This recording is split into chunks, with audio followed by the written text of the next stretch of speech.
My name is Catherine Navarro, 31 years old. The day had already drained me to the marrow. 12 hours in the ER, 3 cardiac arrests, 1 terrified child with a broken arm, and a man who somehow managed to swallow his dentures. My scrubs clung with the scent of antiseptic and sweat. I imagined nothing more luxurious than a hot shower, an old blanket, and the rare gift of silence. Portland's late sun slanted gold across the neighborhood as I pulled into the driveway of my modest home. Across the street, Mrs. Patterson bent over her dahlias, her watering can tilting in a rhythm she'd perfected for decades. She straightened, caught my eye, and lifted a hand. I returned the wave with a tired smile, though my eyes kept drifting toward my own house. Something was wrong. The curtains, the living room windows stared at me like sightless eyes. Bare. Mom was obsessive about curtains, yanking them down to wash every season, but never leaving them absent. I cut the engine, the hush of the car replaced by a gnawing quiet. The stone gnome that Dad dragged home from a garage sale 5 years back, still leered by the steps, chipped grin intact. Everything outward looked ordinary. I dug for my keys, balanced my backpack on one shoulder, and climbed the path. The lock gave easily under my hand. I pushed the door open, bracing for the usual mess. Mom's baskets of magazines, Dad's shoes kicked off near the rug, the faint clatter of some cooking show on the kitchen TV. Instead, my own footsteps echoed back at me. "Mom?" My voice bounced off bare walls. "Dad?" Nothing. The living room was hollow, stripped of every trace of life. The sofa where Dad napped during football, the coffee table stacked with ceramic birds, the family photos creeping up the staircase wall, all vanished. Even Brandon's hideous brown recliner, the one Mom swore she'd burn, was gone. Each room yielded the same emptiness. Kitchen counters naked, drawers gutted, bedrooms upstairs like blank cells. My childhood room, once painted sky blue, revealed pencil growth marks on the doorframe, mute witnesses to years now erased. Not even the bathroom was spared. The cabinet where I stashed tampons and Advil had been emptied. They'd even stolen the shower curtain. By the time I descended back to the entryway, a tremor shook my hands. And then I saw it, a single white envelope on the hardwood, lit by a dying shaft of sunlight. My fingers tore at the flap. Inside, Mom's hurried script sprawled across a page. "Thanks for fixing our credit, loser. We're moving to Texas with Brandon. Don't call." The words punched my lungs hollow. My knees buckled, body folding onto the cold floor. Before I could catch my breath, my phone buzzed. An automated text from a realtor. "Congratulations on the successful listing of your property at 421 Sane, Oakwood Lane. Closing anticipated within 30 days. My property, my house. My pulse thundered in my ears. The room tilted as memory dragged me 7 months backward. Mom's voice over the phone at 2 a.m., ragged with sobs. "We're about to lose the house. Your father. He made some bad investments. We owe $325,000. I had been living in my car after Brian ended things. 3 years together, and he kicked me out like a tenant who'd overstayed the lease. I was scraping every penny toward a new apartment. And yet when Mom cried, when she said, 'our home,' the word 'our' clawed into me. 'What about Grandma's inheritance?' I had asked, clinging to hope. Silence. Then Mom whispered, 'It's gone. Brandon. He needed it for the sports bar.' The bar that folded in less than a year, swallowing every cent. Anger had licked at me, but guilt drowned it. I couldn't let them lose everything. Not the house that carried my pencil marks and birthday parties. Not the yard where Dad taught me to catch a baseball. Not the kitchen where Mom and I baked apple pies. 'I'll help,' I told them, blind to how steep the sacrifice would be. Double shifts until my back spasmed, credit cards maxed, dental insurance canceled, dinner reduced to instant ramen, 5 nights out of 7. My entire savings bled into their mortgage. Meanwhile, Mom's Facebook beamed pictures of champagne toasts. "Family triumph over financial troubles," the caption read. At the dinner they hosted to thank me, they barely acknowledged my presence, cooing instead over Brandon's new idea. My fork scraped against porcelain, fury twisting my stomach as realization settled like ice. I was funding their fantasy, invisible in my own story. That night, I scoured law websites, red-eyed and shaking. When Dad was absent, I slipped refinancing paperwork under Mom's nose, a quitclaim deed disguised by vague explanations. This puts everything in my name temporarily, I said smoothly, just for tax purposes. Mom hesitated, pen trembling. You'll transfer it back? She asked. Of course, I lied, my voice gentle as gauze. Now, sitting in the stripped skeleton of my home, nausea clawed at me. Foolish, yes, but also the only shield I had. They thought they could sell the house out from under me. But I had anticipated betrayal. My phone buzzed again. A Facebook post from Mom scrolled across the screen. She, Dad, and Brandon grinning in front of a ranch-style house. Caption: New beginnings in the Lone Star State. Finally free. Free, at the cost of my ruin. I stumbled toward the kitchen. Mail lay scattered on the counter. Bills, flyers, and one thick envelope stamped Bayview Realty. My heart sank as I tore it open. Inside, the final contract, closing instructions, dates, signatures. They'd inked the deal 3 weeks ago, while I brought them groceries, while I maxed another card, while they smiled and told me things are better. My phone buzzed again. A text from Brandon.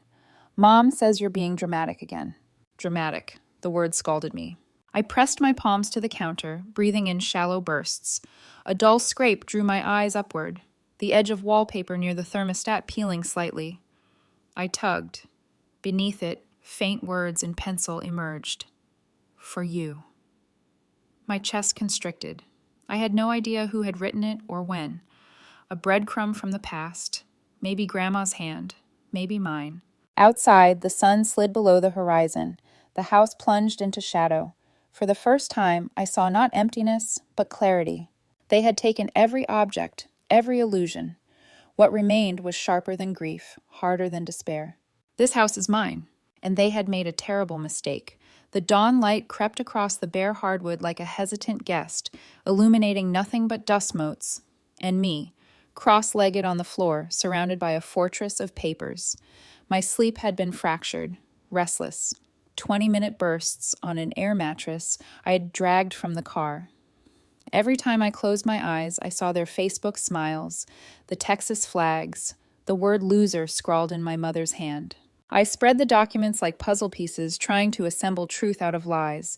Mortgage statements, credit card bills, screenshots of money transfers, receipts for groceries I'd bought on my lunch breaks. A timeline emerged. Dad's descent from accountant to gambler, Mom's fevered redecorations to cover the smell of rot, Brandon's failed ventures softened by endless parental indulgence.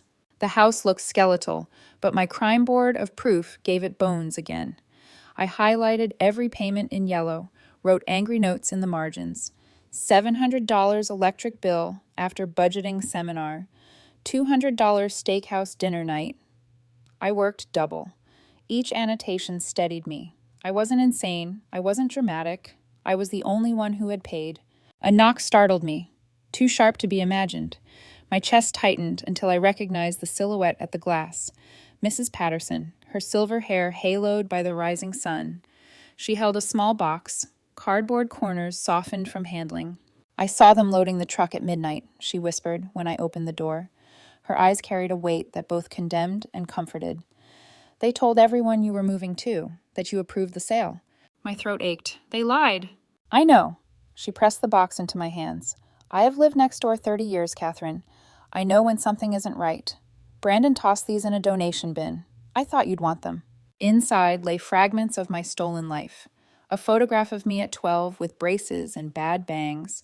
Grandma's smile blazing beside me. A chipped mug I painted in art class. A Polaroid of Dad lifting Brandon onto his shoulders at a baseball game. Tears blurred my vision, but Mrs. Patterson's gaze stayed steady. The realtor called me this morning. Wanted to verify if you were really moving to Texas. I told her to speak with you directly. As if conjured by her words, my phone rang. Unknown number. My hand trembled as I swiped. Miss Navarro? A polite, professional voice.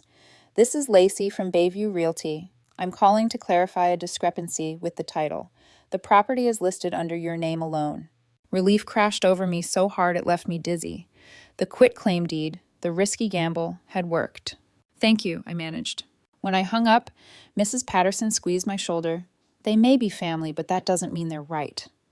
She left me standing in the doorway, clutching pieces of a history they'd tried to discard. Hours blurred as I cataloged more mail, credit card offers, circulars, and a postcard tucked behind the thermostat, dust-coated and forgotten. My pulse skipped when I turned it over. Grandma's looping script. If it ever gets noisy, use the quiet key. I whispered the words aloud. Quiet key? Grandma had always spoken in riddles, a woman who hid money in flour tins and wisdom in metaphors. Maybe it meant nothing. Or maybe she had left me something more. By late afternoon, I was still ankle-deep in papers when my phone buzzed with a voicemail alert. Dad's voice slurred through the speaker. You better not mess this up for us. We need that money. You owe us after everything we've done for you. The venom coated me like tar. For a second, rage swelled so hot I wanted to smash the phone. But then calm slid over me, chilling. His words weren't truth. They were shackles, and I had already cut the chains. I pulled the realtor's thicker envelope closer, scanning signatures and dates. 3 weeks ago, they'd been smiling at me while signing away my life. My pen tapped against the contract until I realized my hand was steady. I opened my laptop and began scanning every receipt, every bill, saving them in neat digital folders. A ritual of armor. This time, if they came for me, I would not be unarmed. When the last file uploaded, I stood, stretching sore muscles. The house was empty, yes, but no longer silent. My resolve echoed in every corner. That evening, I dragged my backpack to the center of the living room and pulled out a notebook. I wrote one line across the first page. This house is mine. They won't take it again. The words steadied me more than food or rest could. Before bed, I checked the peeling wallpaper again, the faint pencil words, for you. I traced them with my fingertip, wondering who left them. Maybe Grandma. Maybe a younger me, carving hope into plaster. Outside, the porch light flickered on for the first time in months. I hadn't touched the switch. The sensor must have sensed movement. My skin prickled. For a moment, I swore I saw headlights idling down the block, a Cadillac shape, familiar. Uncle Greg? The image blinked out before I could be sure. I shut the curtains, or what was left of them, and lay back on the air mattress. My heart beat like a war drum, but my mind was clear. Tomorrow, I would face the title office myself. Tomorrow, I would make them hear me. The office smelled faintly of coffee and copy paper, the sort of institutional scent that carries authority whether you want it to or not. I dressed carefully that morning. No scrubs, no hint of fatigue. A crisp blouse tucked into navy slacks, the pearl earrings Grandma left me, and shoes polished until they caught the light. If I was going to claim what was mine, I wanted to look like a woman who belonged at the table. Miss Navarro? The receptionist's eyes widened slightly when I introduced myself. We weren't expecting you until 10. I prefer to be early. My voice surprised me with its steadiness. Mr. Abernathy, the title officer, shook my hand firmly. His walls were lined with photos of fishing trips and grandkids in graduation gowns, smiling families suspended in frames. He gestured for me to sit, then flipped open the folder I'd handed him. I've reviewed your documentation, he said, scanning my receipts, highlighted payments, notarized quitclaim deed. Your records are remarkably thorough. Most people don't keep track like this. Necessity is a good teacher, I answered. He nodded, impressed, then pressed a button on his phone. Your parents requested to be part of this meeting. They're on speaker. A crackle filled the air before Dad's voice surged, thick with indignation. Completely unreasonable. She tricked us, told us it was refinancing paperwork. Mr. Navarro, Abernathy interrupted with quiet authority. The document is a quitclaim deed, clearly titled, bearing both your signatures, notarized. There's nothing deceptive about the paperwork itself. Absurd, we'll sue, Dad's voice rose. Mom chimed in next, trembling with well-practiced fragility. Catherine, sweetheart, how could you do this, after everything we sacrificed for you? Her voice caught, a sob engineered to squeeze guilt like juice from a lemon. I inhaled, then spoke words that had lived inside me for months, waiting for air. The house is mine, the sale is void, and you left me with nothing but walls. Silence hung across the line. For once, Mom's tears had no power here. Abernathy cleared his throat. Miss Navarro, the quitclaim deed is valid. You are the sole legal owner of record. The sale cannot proceed without your authorization. Relief surged so powerfully it left me trembling. I thanked him, ended the call, and walked out into the Portland drizzle with a paper in my hand that felt heavier than gold. That evening I wasn't alone.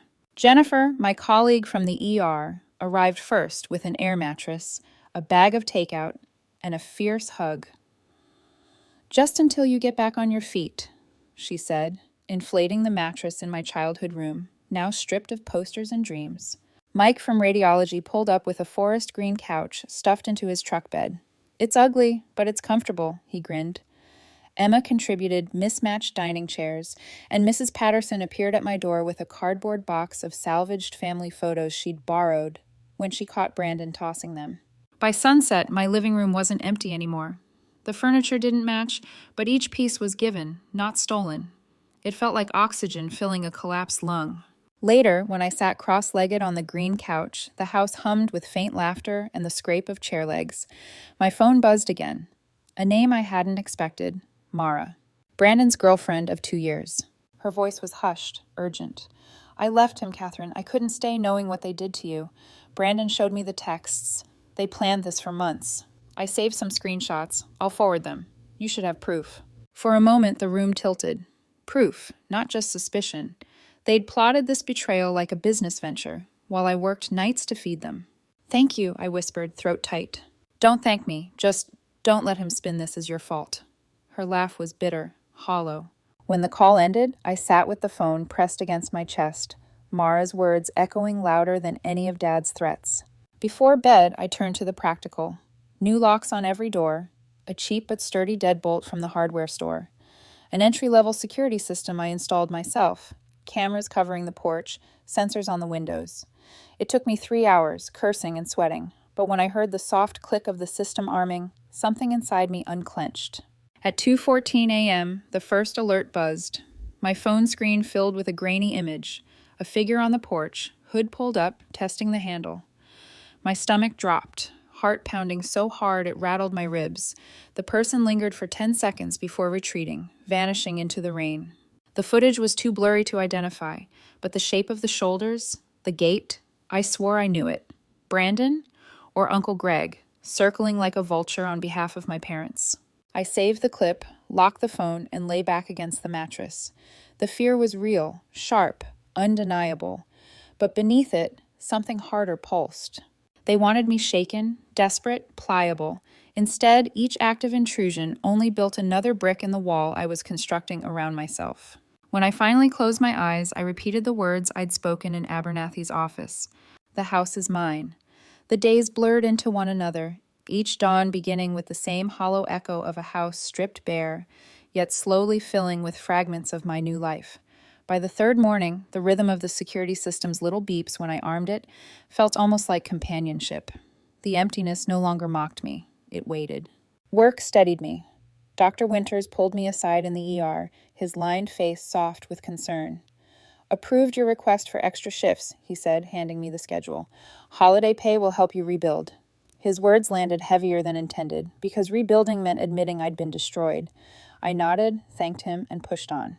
In the evenings, when exhaustion should have swallowed me, I painted. Brandon's old room transformed one brush stroke at a time, basketball posters buried beneath waves of seafoam green. The color reminded me of the Oregon coast, where Grandma used to take me after Mom's cleaning frenzies. She'd stand with her cardigan sleeves rolled up, hair whipped by the wind, and say, "The ocean never apologizes for taking space, Catherine. Neither should you." One night, Mrs. Patterson reappeared at my door, carrying a neatly wrapped parcel. "I wasn't sure whether to give you this," she said, her eyes darting toward the street as if expecting someone to object. "But your grandmother trusted me once, and I think she meant for you to have it." Inside the parcel was the missing blue tin. I remembered it instantly. Grandma's miscellany box, always rattling with buttons, foreign coins, and safety pins. My breath caught as I pried open the lid. Instead of odds and ends, I found a single key taped beneath the lid, small and brass, and a folded note in Grandma's careful cursive. "When voices get loud, truths must be kept safe. Ask for box 118. The words burned in my palm. "The quiet key," I whispered. Mrs. Patterson tilted her head. "Your grandmother was a wise woman, stubborn but wise." "She left this for me," I said, more to myself than to her. The next afternoon, I walked into the bank downtown, the tin tucked securely in my bag. The clerk eyed the key, then consulted records before disappearing into the vault. Minutes later, she returned with a small box. My hands shook as I lifted the lid. Inside lay a sealed envelope, yellowed but intact. My name stretched across it in Grandma's steady script. I tore it open carefully, inhaling her faint lavender scent as if it had clung to the paper all these years. Catherine, the letter began, this house is more than walls. It is history and blood, mistakes and love tangled together. I cannot bind the family to honor you, but I can leave a record of my intent. This home belongs to the granddaughter who keeps it honest. Do not let them make you doubt your worth. Beneath the letter was a photocopy, an addendum to her will, never filed. It named me directly, urging that the house stay with me. Not legally ironclad, but morally immovable. And beneath that, a photograph. Me at 16, standing beside Grandma on the porch rail, her hand gripping mine tightly, as if she already knew this battle would one day fall on me. I pressed the photo to my chest, tears spilling freely. For the first time in months, I felt less alone. That night, I sat at my kitchen table with the letter, the copy of the addendum, and the photograph spread out in front of me. Proof, if not in court, then in conscience. Proof that I was not stealing, I was keeping faith. The security app pinged again near midnight.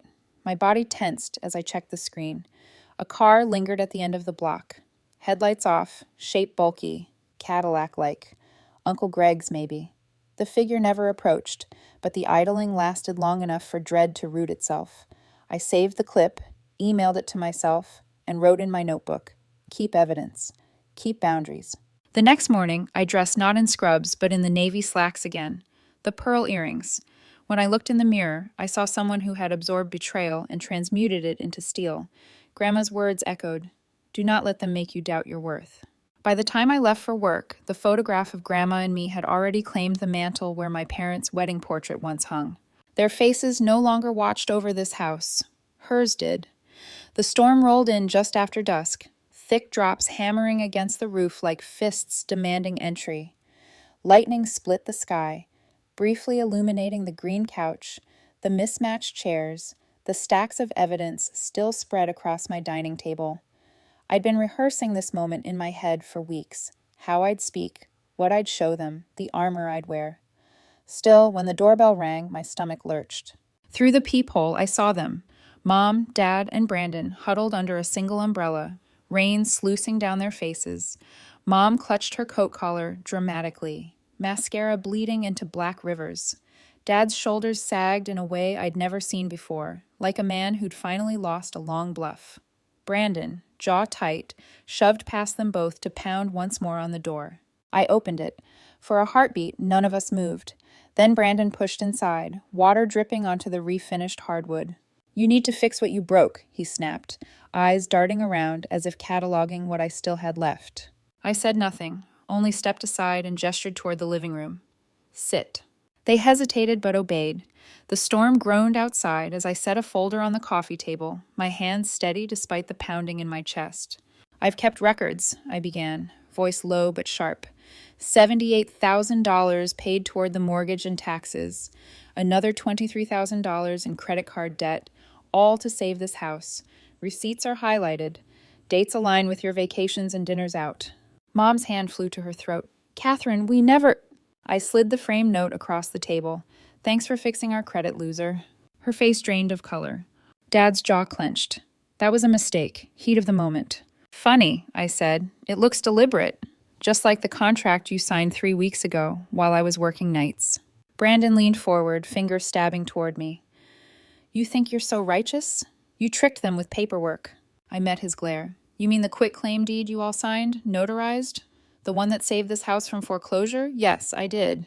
And it worked. I pulled out my phone, opened Mara's screenshots, and laid them on the table. Text messages, casual and damning. She'll never notice until it's too late. Listed as soon as she wires the last payment. Mom's tears dried instantly, her eyes sharpening. That girl is a liar. She's bitter. She was there, I cut in, while you plotted to erase me. The storm cracked overhead, thunder shaking the windows. I reached into the blue tin beside me and withdrew Grandma's letter. My voice softened as I read aloud. This home belongs to the granddaughter who keeps it honest. Do not let them make you doubt your worth. Something flickered across Mom's face. Guilt, or maybe rage at being outmaneuvered by a dead woman's words. Dad leaned back, eyes darting toward the door like a trapped animal. "This isn't fair. We raised you. We put a roof over your head. And when I needed a roof, you left me with an empty house," I said, my tone calm, almost gentle. I noticed Brandon's gaze snag on the mantel. A small velvet ring box sat there. Grandma's ring I'd found in the tin. His fingers twitched, as if itching to pocket it. He caught me watching and looked away, but the hunger in his eyes was clear. "I'm not here to debate," I continued. "I've prepaid 3 nights at the Powell Motel. Gift cards for food. After that, you're on your own." Mom's tears returned, louder this time. Theatrical sobs that once might have melted me. 3 nights? What are we supposed to do after that? "The same thing I did when you emptied my home. Figure it out." I stood and walked to the door, opening it wide. Rain misted through the screen. "Go." They rose one by one. Brandon stalked past me without a word. Dad paused at the threshold, his familiar cologne mingling with the scent of wet asphalt. "We're still your parents, Catherine." "Biology doesn't make a family," I replied. "Actions do." Mom lingered longest, her eyes darting between my face and the photo of Grandma, now watching from the mantel. "How could you do this to your own mother?" she whispered. I didn't flinch. "The same way you did it to your daughter." She recoiled as if struck, then swept out into the storm. I closed the door, the security system's beep echoing through the room like a seal on my boundary. The storm raged outside, but inside, the silence was mine. My phone buzzed seconds later, an unknown number. One text. "You'll regret this." The security camera chimed, recording the sender as they walked down my path. The Cadillac's taillights glowed at the curb. Uncle Greg. The storm had passed by morning, leaving branches scattered across the street and the air sharp with petrichor. I woke to the steady ping of notifications, voicemails, texts, blocked numbers. The family's campaign hadn't ended at my doorstep. It had simply shifted to my phone. Dad's voice, low and venomous. "You're ungrateful. You'll see what happens when you bite the hand that raised you." Mom's tears, weaponized again. "We're homeless because of you. You've destroyed this family." Brandon's blunt fury. "You stole our house. Everyone knows it." I deleted them all without reply. By noon, my lawyer called.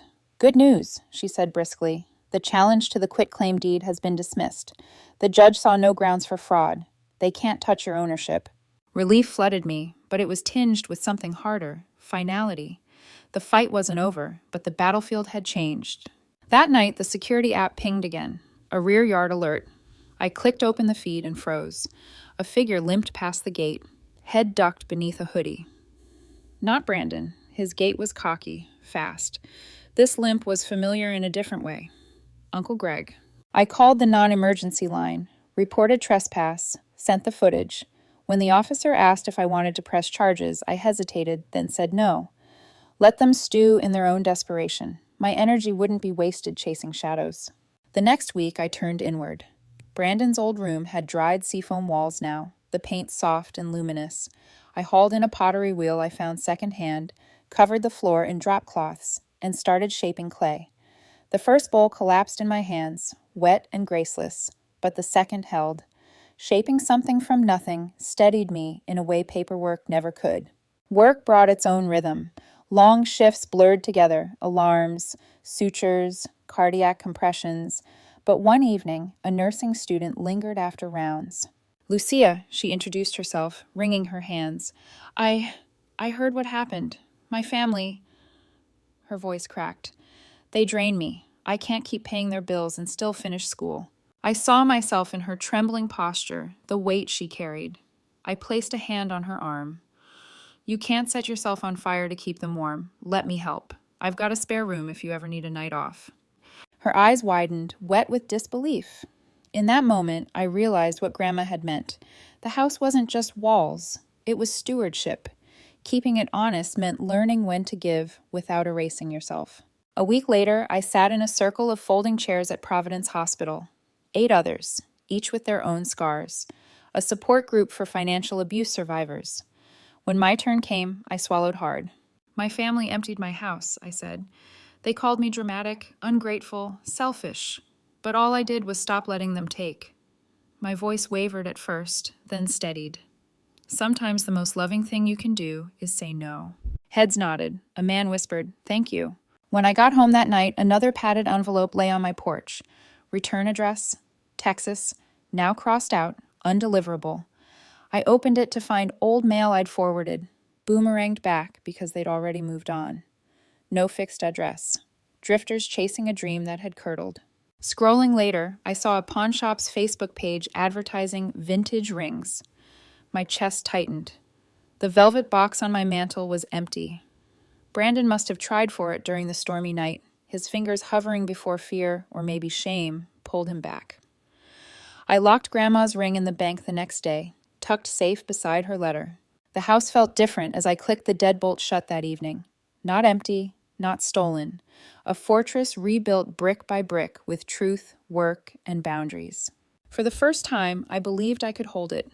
1 year later, the house no longer echoed. It breathed. Morning sunlight spilled across refinished hardwood, catching on shelves lined with pottery, bowls and mugs uneven but sturdy, each one shaped by my hands in the quiet hours after double shifts. The seafoam green studio that once reeked of Brandon's sneakers now glowed with clay dust and creativity. Upstairs, the spare bedroom waited for Lucia on nights when her family's demands pushed too hard. Outside, the garden bloomed where Dad's rusting grill had once squatted. Marigolds, zinnias, cosmos. Flowers Grandma had loved, resilient and bright, returning season after season. Mrs. Patterson leaned over the fence most mornings to admire them, her dahlias nodding in agreement.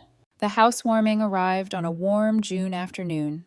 Jennifer brought sparkling cider and paper plates, teasing me about finally owning more than 2 forks. Mike from radiology lugged in a scratched coffee table, insisting it matched the vibe. Mrs. Patterson delivered her famous blueberry pie, the scent so rich it made the whole house smell like Sunday mornings. Laughter filled the rooms where betrayal had once echoed. In the dining room, now painted a warm cream, co-workers clinked glasses, and co-workers turned friends sprawled on mismatched chairs. Even Dr. Winters stopped by, eyes crinkling as he said, "Never seen someone bounce back like you, Navarro." At sunset, Jennifer raised her glass. "To Catherine, who taught us all what strength really looks like." Applause followed, warm and unforced. My throat tightened as I looked around the room, at my chosen family seated where my blood family had plotted against me. The contrast was almost unbearable. Later, after everyone left, I sat alone with the photo album I'd finally dared to open. Childhood birthdays, family vacations, Brandon's graduation. Faces frozen in times before the betrayals. I arranged them carefully on new shelves. Not wounds anymore, just chapters. The doorbell chimed. My pulse spiked until I opened the door to find only an envelope on the step. No return address. The handwriting wobbled, but I knew it instantly. Dad's. Inside, a short letter. "Catherine, we made terrible mistakes. Too many to count. I can't ask forgiveness, but I can admit fault. Enclosed is something small. It doesn't undo what we did, but it's honest." Folded within was a money order for $200. Insufficient, almost laughable, but honest. The first time he'd ever sent money without strings. I sat at the table staring at the paper. Old reflexes tugged. Anger, mockery, the urge to toss it in the trash.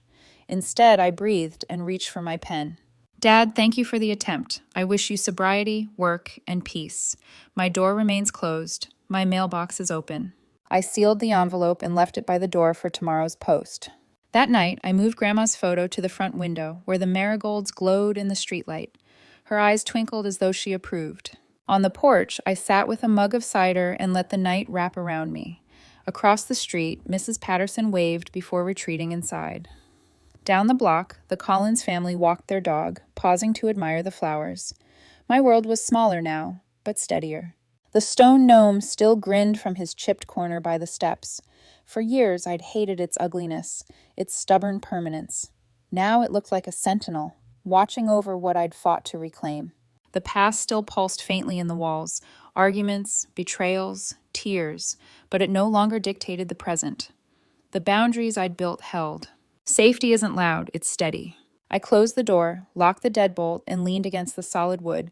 The house hummed around me. Not empty, not stolen. Mine. Truly mine. And if the knock came again, I would be ready.